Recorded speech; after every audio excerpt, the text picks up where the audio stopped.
Paulo faz um parêntese. Depois de anunciar a obra do Senhor nos indivíduos que são regenerados em Cristo Jesus, e dizer que Cristo, então, forma uma nova humanidade, não somente novas criaturas, mas uma nova sociedade, uma nova humanidade nele, o apóstolo Paulo ele vai dizer que se coloca de joelhos para orar. Né? E quando ele vai falar isso, ele faz um parêntese, ele dá um detour, assim, ele foge um pouco do assunto. Eu chamei a atenção da igreja na semana passada para isso, mas quero chamar a sua atenção novamente. Olha como o verso 1 e o verso 14, eles têm a mesma estrutura. Por essa razão, eu, Paulo, e aí, verso 14, né? Por essa razão, eu me ponho de joelhos. E Paulo vai começar o capítulo, então, com essa intenção de dizer que, por causa dessa obra maravilhosa do Senhor, que salva indivíduos, formando um novo povo em Cristo, uma nova sociedade, uma nova humanidade, ele se coloca de joelhos. É isso que ele vai dizer a partir do verso 14, que se coloca de joelhos para orar por eles. Mas, quando ele vai dizer isso, ele precisa tratar de um outro assunto. E ele faz uma migração aí rapidinha, que vai do verso 2 ao verso 13. Para dizer o quê? Para dizer que ele é prisioneiro do Senhor. E é por isso que ele faz essa mudança de assunto. Ele vai dizer, por essa razão, eu, Paulo, o prisioneiro de Cristo Jesus. Ele continuaria dizendo, eu me ponho de joelhos, mas aí ele precisa explicar agora que ele é prisioneiro, mas que isso não deve desanimar o povo de Éfeso.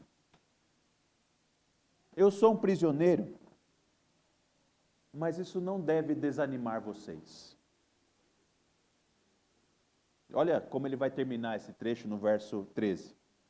Portanto, eu peço que não desanimem por causa das minhas tribulações em favor de vocês, pois isso é motivo de honra para vocês. Paulo faz esse parêntese, porque quando ele afirma, eu sou preso, ele precisa explicar que o fato dele estar preso não é uma coisa ruim, mas é, na verdade, um motivo para os efésios estarem muito contentes. É um motivo para que os efésios estejam cheios de vigor e alegria, como o próprio Paulo está. Como eu disse, ele começa a carta exultando a obra do Senhor, dizendo, bendito seja o Deus e Pai de nosso Senhor Jesus Cristo. Bendito seja o Filho que nos redime, bendito o Espírito que nos cela. Paulo está contente, mesmo em cadeias, já há muitos anos. Já passou 2 anos preso em Cesareia, foi levado para Roma e agora está lá preso em Roma, de onde ele escreve essa carta para os Efésios. E Paulo, preso, humilhado, constrangido, está contente no Senhor e quer falar agora para os Efésios que eles também devem se alegrar na prisão dele. Por quê? Por que é que Paulo fala isso? Na semana passada nós começamos a considerar isso e vimos até o verso 5, de que Paulo está preso. E isso é motivo de alegria, porque a razão dele estar preso é que ele recebeu uma revelação especial do Senhor. Ele recebeu do Senhor, por ser apóstolo, o privilégio de conhecer o mistério da salvação. E nós vamos continuar nessa manhã agora para considerar o que é esse mistério. Então nós vamos ler todo o trecho, mas a nossa consideração dessa manhã está a partir do verso 6. Então, Efésios capítulo 3, eu quero ler com você do verso 1 ao 13 para você entender esse parêntese do apóstolo Paulo. Por essa razão eu, Paulo, o prisioneiro de Cristo Jesus, por amor de vocês os gentios, se é que vocês ouviram falar a respeito da dispensação da graça de Deus a mim confiada em favor de vocês, pois segundo uma revelação me foi dado a conhecer o mistério, conforme escrevi há pouco, resumidamente.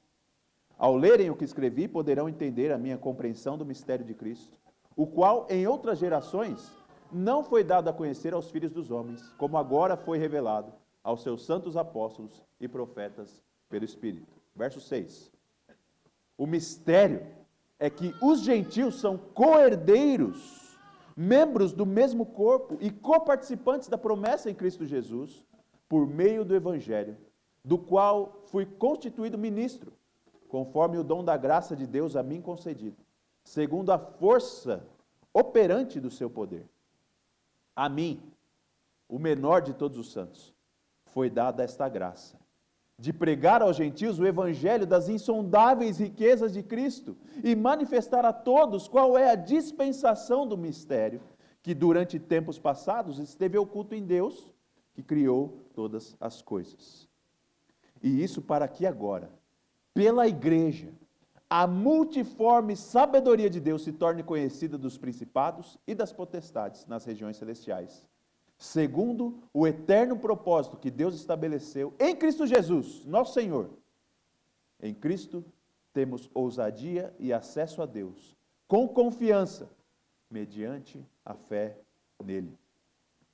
Portanto, eu peço que não desanimem por causa das minhas tribulações em favor de vocês, pois isso é motivo de honra para vocês. Então o apóstolo Paulo vai dizer aos Efésios que, olha, eu, Paulo, o prisioneiro, me coloco de joelhos para orar por vocês. Mas olha, eu sou prisioneiro e não se abalem por isso. Não deixe isso desmotivar, desanimar vocês, porque isso é motivo de honra. Eu sou um prisioneiro porque recebi de Deus a revelação, ou descortinar, de um mistério. E esse mistério é o seguinte, o verso 6. Os gentios são co-herdeiros, membros do mesmo corpo, coparticipantes da promessa em Cristo Jesus por meio do Evangelho. Qual é o mistério que Paulo recebeu do Senhor? Qual é a grande revelação que Paulo e também os apóstolos, como ele vai dizer no final do verso 5, recebeu do Senhor, mas especialmente Paulo, que foi descortinado para Paulo, que foi contado para ele, é que os povos gentios também receberam a graça de serem achados em Cristo para a promessa da redenção. Paulo recebeu essa grande revelação do Senhor. Os gentios também são salvos. O que significa isso, Paulo vai usar 3 termos aí, de certa forma ele está falando positivamente aquilo que antes ele tinha falado negativamente no final do capítulo 2. Então, quando Paulo vai terminar o capítulo 2, ele está falando dessa nova sociedade que Deus está formando, ele vai falar, olha, assim então os gentios já não são estrangeiros e forasteiros, mas são povo. Paulo tinha falado de forma negativa, agora ele fala de forma positiva. Em Cristo Jesus, os gentios são herdeiros de Deus. Em Cristo Jesus, os gentios também são herdeiros de Deus. E meus irmãos, aqui é herdeiro mesmo. É muito impressionante como a gente considera o assunto de ter filhos, Nos nossos dias, ter filhos é algo que a gente foge, igual o diabo da cruz. Mas o ensino bíblico é que filhos são bênção. Filho é algo extraordinário. E normalmente, então, hoje já é difícil um casal que quer ter filhos. Pela graça de Deus, muitos casais crentes têm esse desejo, e até não crentes. Pela graça de Deus, eles entendem como é bom a vida, que a vida é dádiva, e eles desejam ter filhos. Mas é impressionante como, muitas vezes, então, os pais tentam ter os seus filhos, e eles tentam. E aí não conseguem, e agora, então, se eles não conseguem naturalmente ter filhos, eles partem para um plano B, que é o plano da adoção. E aí eles partem para a adoção como um plano B. E muitas famílias até fazem, um trabalho de uma adoção não oficial, por assim dizer, onde elas cuidam de crianças, mas nem fazem o trabalho processual, legítimo, legal, de colocarem aqueles filhos registrados em seus nomes.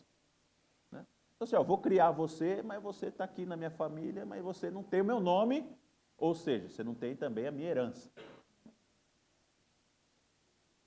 Meus irmãos, para o Senhor isso aqui é completamente inverso.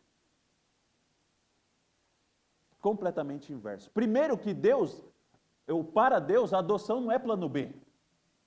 Porque Deus já tem o seu filho eternamente gerado. Ele já é pai eternamente e tem o seu filho eternamente. Então ele não tem necessidade de adotar. Mas mesmo assim ele decide, vou adotar. Eu vou adotar inimigos. Filhos da desobediência, transgressores, e vou fazer deles os meus filhos. Mas eu não vou só criar essa turma. Vou passar no papel. São meus herdeiros, tem o meu nome neles. Os gentios agora também, não só os judeus, filhos de Abraão, mas também os gentios têm o sobrenome de Yahvé ali, ó, Cristo Jesus. E esse é o mistério que Paulo está falando aqui para os Efésios. Deus comprou vocês de papel passado. Vocês são co-herdeiros, juntos com os judeus. E não só junto com os judeus, são co-herdeiros junto com o próprio Filho, o Senhor Jesus, porque estão neles. Vocês são co-herdeiros. Vocês são membros do mesmo corpo. Vocês são uma unidade. Estão unidos de forma inseparável. Sabe, irmãos, não dá para a gente dividir a nossa mão, né? Fiquei pensando em ilustrações aqui, mas não consigo, né?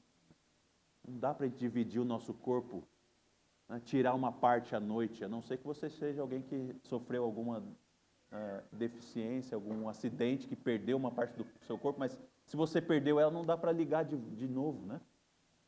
E é muito impressionante aqueles relatos de pessoas que perderam membros, mas que ainda têm a sensibilidade daqueles membros. É muito impressionante isso. E por isso, essa ilustração do povo de Deus como corpo é tão espetacular, porque é impossível separar as partes, os membros. E Paulo está dizendo que esse mistério agora se revela justamente nesse fato de que os gentios estão unidos completamente aos judeus e a Cristo, de forma inseparável.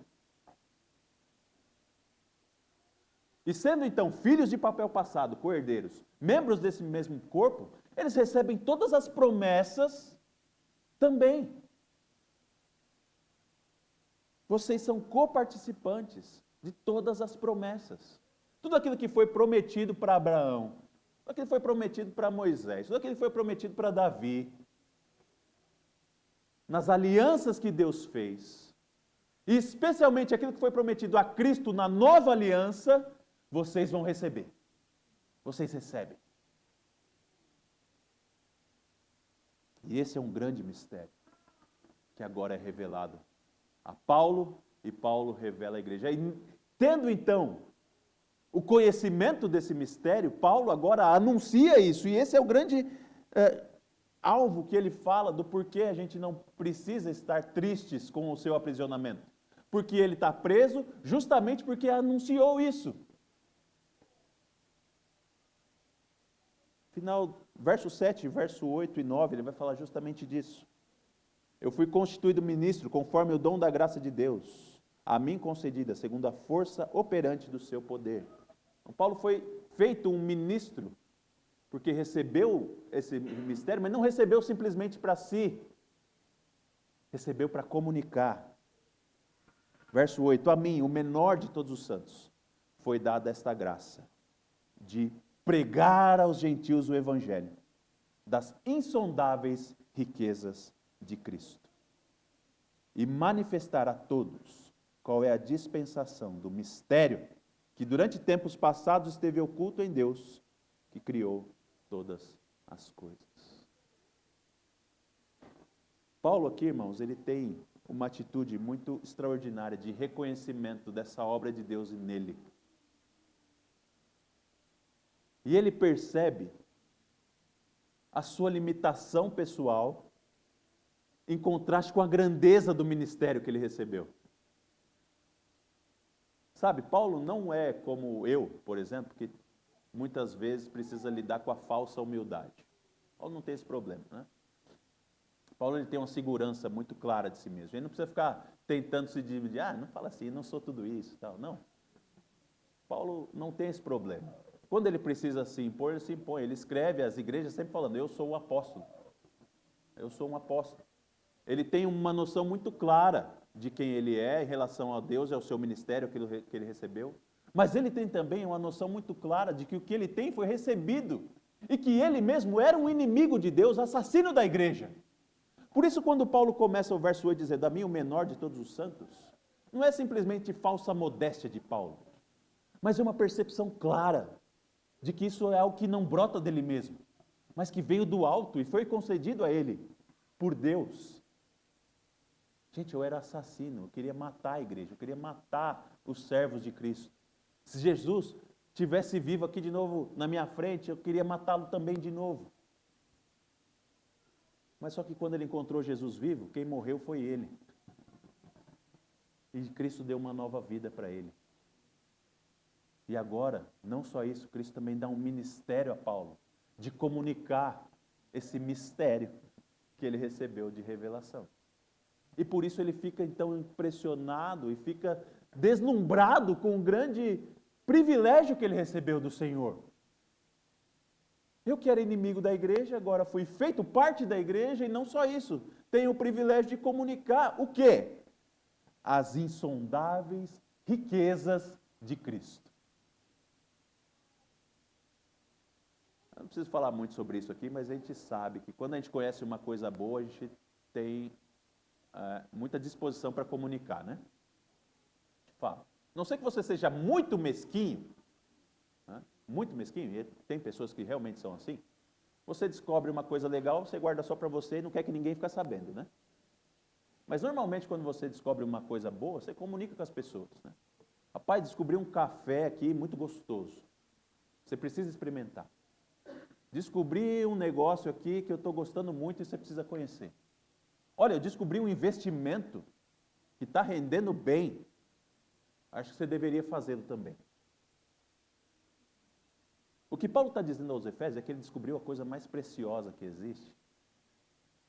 Uma riqueza que é inigualável e que ele não tem o menor problema de viver e morrer para contar essas coisas. As insondáveis riquezas de Cristo. Se há uma riqueza, é o Senhor Jesus. E se isso é riqueza para valer, eu quero contar para todo mundo. É isso que Paulo está dizendo. Eu tenho o grande privilégio de falar para todo mundo. Olha aqui, vem cá que eu tenho um tesouro para te dar. E sabe, esse tesouro é inesgotável. Tem muito para mim, tem muito para você e tem muito para todas as pessoas. Não vai acabar. Eu não preciso ficar escondido aqui dizendo, não, isso aqui é só meu. É Jesus, é só para mim. Não, tem para todo mundo. E Paulo está feliz em falar das insondáveis riquezas de Cristo, de comunicar, de evangelizar, anunciando as boas novas. Você pode ser salvo em Jesus e deixar de ser um inimigo de Deus, filho da desobediência, para ser filho de Deus, com papel passado e tudo. E Paulo anuncia pregando o evangelho, evangelizando, mas também manifestando a dispensação, ou seja, iluminando, esclarecendo, deixando claro aquilo que antes Deus guardou para si, como Criador de todas as coisas, mas que agora manifestou a Paulo e diz, Paulo, explica para esse povo aí, explica para essas pessoas. E ele quer então manifestar a dispensação do mistério. Revelar com todas as minúcias a profundidade daquilo que é possível nós compreendermos da maravilhosa graça e misericórdia do Senhor a nós. Quero que vocês conheçam. Quero que vocês conheçam. E aqui, meus irmãos, para mim nós chegamos ao grande ápice desse trecho, que é o verso 10. O que Paulo vai dizer dentro da sua estrutura é o seguinte: Deus tinha uma coisa que estava escondida, misteriosa. E Ele me concedeu conhecer essa coisa. E essa coisa que Deus me deu conhecer não só para mim, mas para anunciar para todos. Eu estou anunciando e estou preso por conta desse anúncio. Mas o fato é que Deus está fazendo esse anúncio não só para mim e para os meus ouvintes aqui, mas Deus está fazendo esse anúncio para toda a criação, para o mundo visível e o mundo invisível. de forma que todo o ser que respira e é criado, e mesmo aqueles que têm uma essência diferente da nossa, eles vão perceber o grande poder do Senhor. Verso 10. Isso para que agora, pela igreja, a multiforme sabedoria de Deus se torne conhecida dos principados e das potestades nas regiões celestiais.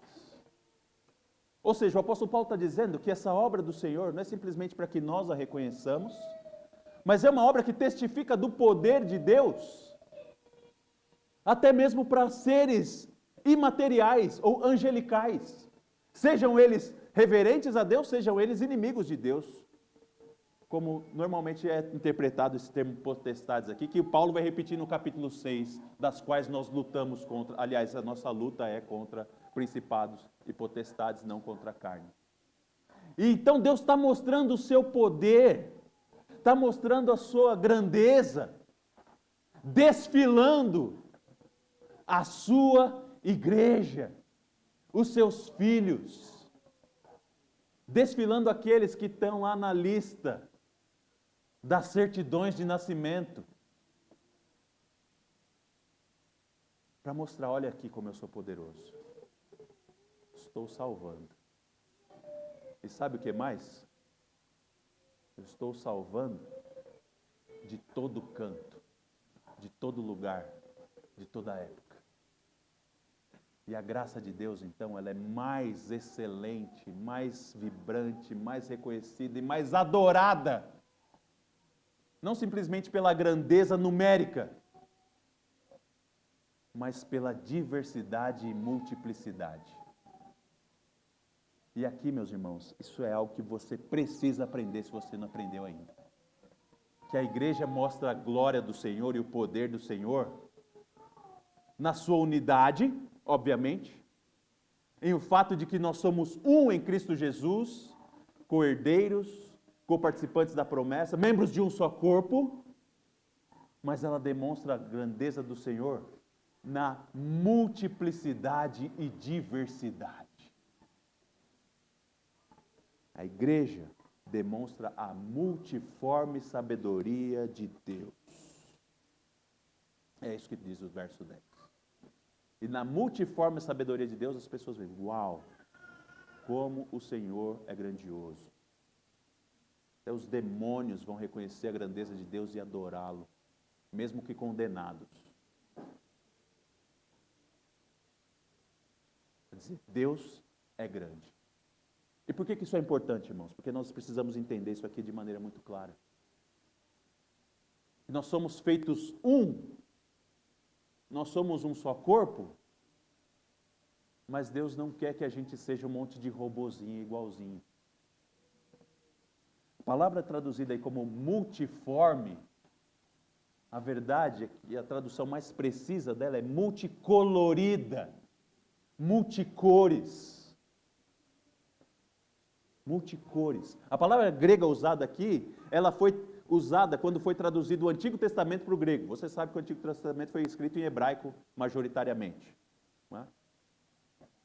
O livro de Gênesis foi escrito em hebraico. E quando traduziram o livro de Gênesis para o grego, usaram exatamente essa palavra aqui, multiforme, para se descrever, sabe a quê? A capa de José. A capa de José que Jacó fez para ele, que era toda colorida, é esse termo aqui. A capa colorida de José. É o povo colorido de Deus. Na sua unidade, eles mostram que Deus é poderoso para unir os diferentes e fazê-los um só povo, com toda a diversidade que eles têm.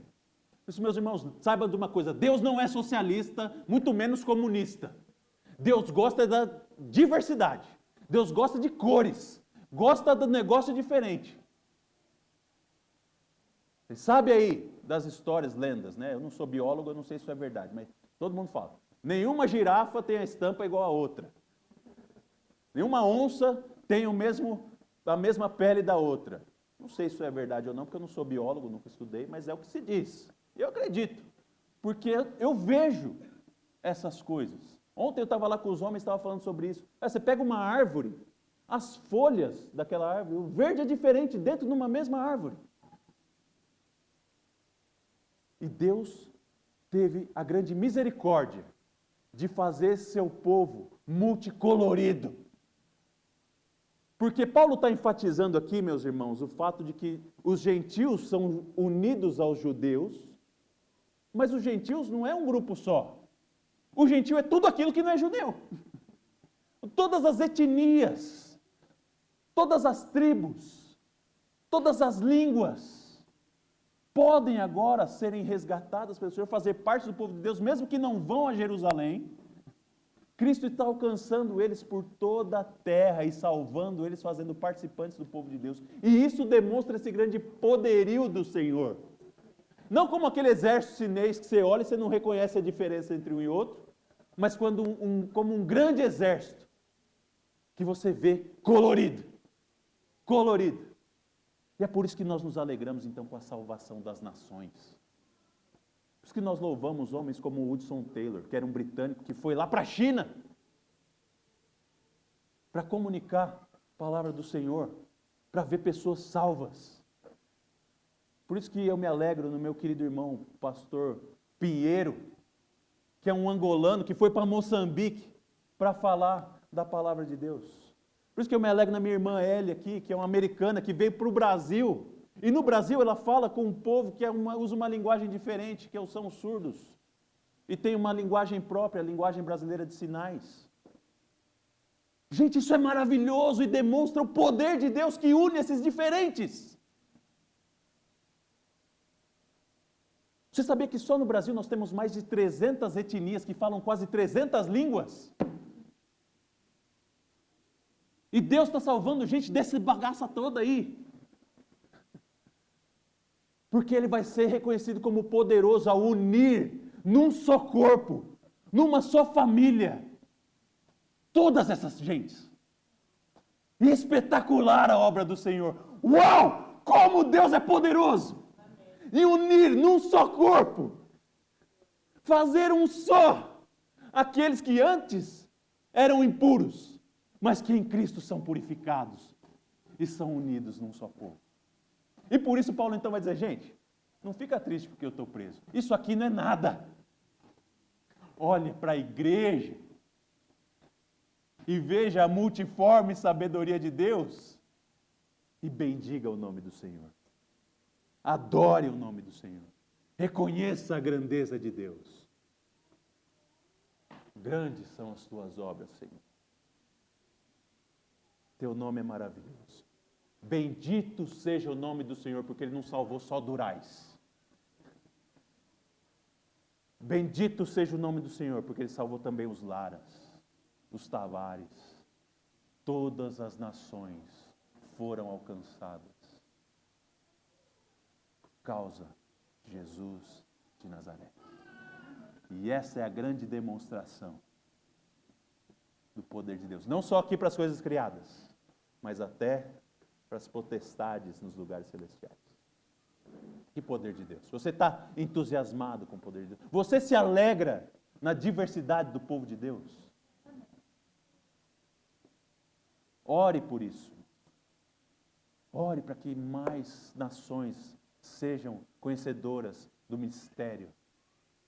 Esteja disposto a demonstrar na sua vida a unidade que você tem em Cristo Jesus com aqueles que são diferentes de vocês. Porque isso mostra a glória do Senhor. Vamos orar? Deus bendito, que coisa espetacular, extraordinária, que só é possível porque o Senhor é Deus mesmo. E ao Senhor pertence a salvação, e o Senhor então é capaz de unir todas essas diferentes etnias, todas essas línguas, todas essas tribos, para fazer de todos um só povo, que marcha colorida, festejando, alegre, para demonstrar a glória do Senhor. Pai, nós queremos orar pela igreja de forma geral, para que ela persevere com entusiasmo no grande poder que é a salvação do Senhor. Não permita que as dores, os sofrimentos, as angústias, as injustiças, como aquelas que atacaram o apóstolo Paulo e ainda ataca a tua igreja até hoje, seja motivo de desânimo para nós. Mas que nós estejamos perseverantes, alegres na tua obra.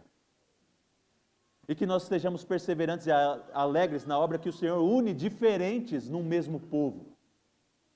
A família que o Senhor está adotando de papel passado, ela é diversa, ela é colorida, multicolorida, como o texto que acabamos de ler. E Pai, nos dá alegria e prazer nessa realidade, porque isso demonstra o Teu poder. Nos ajuda a celebrar o fato de que o Senhor está salvando todas as nações. E nos dá um coração então disposto para isso, para buscar ver isso. Aqui, nessa comunidade, nessa cidade, nesse estado, mas em todo o mundo. Nos dá disposição para comunicar as insondáveis riquezas de Cristo e ver pessoas que nós aparentemente não teríamos nenhuma relação com elas, mas que em Cristo nós podemos estar completamente unidos e feitos um. Para a glória do Teu nome e para o bem do Teu povo, nós pedimos isso confiantes de que o Senhor já tem realizado em nosso meio. Em nome de Jesus nós oramos. Amém.